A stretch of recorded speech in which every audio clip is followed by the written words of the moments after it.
Okay, it's kind of Vergangenheitsbewältigung und Raskolnikovien. Raskolnikovien. I basically had a neighbour who had a relative in Los Angeles who had a friend who had a friend. And basically, it worked out that I could stay with this guy. So, if I stayed there, I did the economics. And basically, I could have one good meal a day and I could travel. Basically, I could maybe visit Mexico. I could go to Arizona. I could go to Vegas. I could go to Salt Lake City. I could go to San Francisco. So I could basically stay there, and when we had some time off, I could travel. So seemed like a really good plan, actually. And but when I got there, I kind of said, "This is kind of funny." Now, this lady in Musicians Institute helped me quite a bit. A lady called Tina. Tina, thank you so much for all your help. I really appreciate it. She was really, really good to me and helped me get there. A whole bunch of things. Thank you, Tina. I stayed with her bro for a while, and then I kind of went back, and it got even funnier. No, and that in juxtaposition to the guy lived on a kind of a hill, and there was a spiral road to the top where he lived, which was in sidebar, comfort. It was pretty cool, but funny. And the first two roads to get up to him, so when I got off the bus, I'd have to walk two spiral roads before I got to the road up to his place. There was a chicane, pre-MS-13, two pre-MS-13 Chicano gangs that used to rule the roost. So you would have to run the gauntlet of these two gangs to get up to where your mom was living. So again, like, you're playing a bit of Russian roulette there.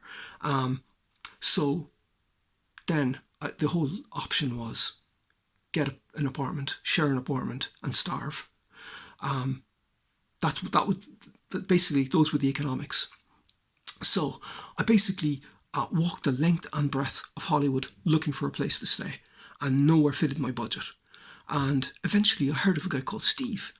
So I went to visit Steve, and Steve is actually a stereotype actor. He used to play tough guys in Streets of San Francisco and Starsky and Hutch. Really, really nice guy. Tough guy, but a lovely guy.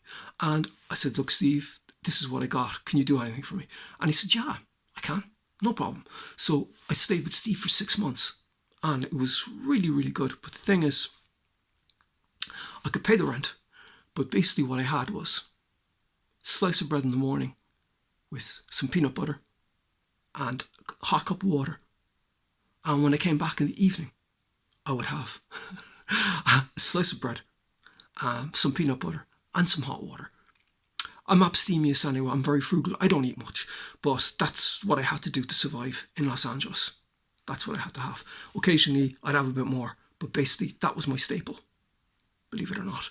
And after 6 months, I had, time was up with Steve. So there was a guy living there, actually, kind of a mob guy. And basically, I went to see him, and he said, like, "Yeah, you can stay with me, half rent kind of thing," kind of what I was paying with Steve. But the thing is, you get 1/3 of the space for half the price. So I said, "Oh, thanks for that, but I'll get back to you." Didn't want to rule him out in case I did have to go back to him, So anyway, I actually went down towards Beverly Hills, believe it or not, and right on the cusp of Beverly Hills, I found a place.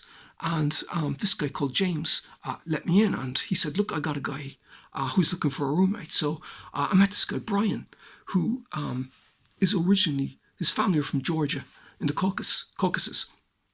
And he was a super, super nice guy. So I had got to stay with him for the next 6 months. And we had some really good times. And, Guido Sarducci, and we had great fun. But Brian was into New Age philosophy as well. Everybody in LA is into New Age philosophy. So we would go and visit a bookshop called the Bodhi Tree on Melrose. And Brian was into like Paramahansa Yogananda, Edgar Cayce, and one of Cillian Murphy's favourite subjects, astral projection. They were into all of that stuff. And I'm good with Deepak Chopra, thank you very much. So, but we would go there, and on the way back, they would be like, they would all take turns in explaining the books to me. So that's where I got the name Melrose Monologues. On the way home, they'd always, yeah, well, Ed Casey is about this, and it was compelling stuff. Brian was a brilliant guitar player. Brian was one of the best. He was an excellent player, and he's still at it, still doing it, and a great guy. And I just kind of want to say, Brian, thank you very much. But you helped me, I helped you, mutually beneficial.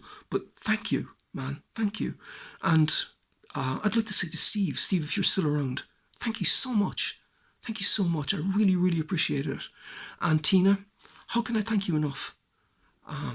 You weren't there when I played. I played Musicians Institute a few years back with Michael Manring, and you weren't there, but thank you. I really, really appreciated your support. Thank you for listening.